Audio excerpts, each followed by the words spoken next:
For 4 years, MASRAT ZAHRA has been documenting life in Indian-administered Kashmir. The photojournalist says she joined the male-dominated field so that she could give a voice to women and children in conflict zones.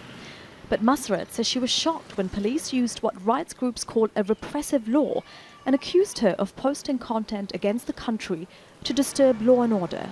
These allegations are baseless. I don't have any political agenda. I'm not any activist. I'm not any social activist. I'm not affiliated with any political party. Whatever I'm uploading are the reality of Kashmir.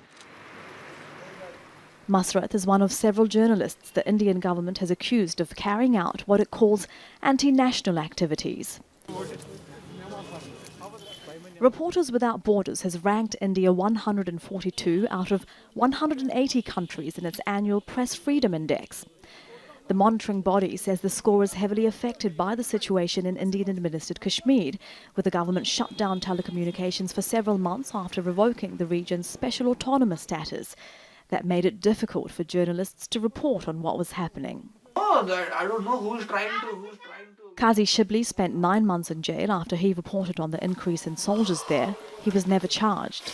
This gap, you know that gap, you are a terrorist. This gap, you are a terrorist, I'm a patriot. You are an anti-national, I'm a nationalist. The gaps that our government and media have created, how do we remove those gaps? Which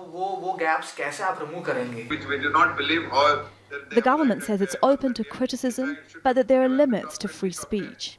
We have only issues with people who are making a statement which is against the law of the land, against the country's interests, and those who are not safeguarding the interest while making a statement are somebody who needs to be made accountable. Actually means paying for reportage for travel. The editor of one of India's few publications that is still critical of the government says press freedom must be protected. So a constitutional democracy, for it to work, it requires the checks and balances of institutions and the press.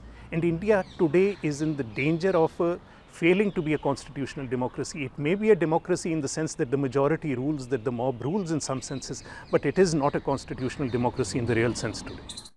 Police are investigating the case against MASRAT, who says she won't stop working despite facing up to 7 years in jail if convicted. Reporters Without Borders says India slipped 2 places on its index because of constant press freedom violations, including police violence against journalists.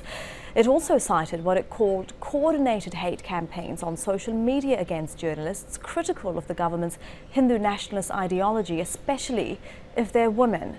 Elizabeth Puranam, Al Jazeera, New Delhi.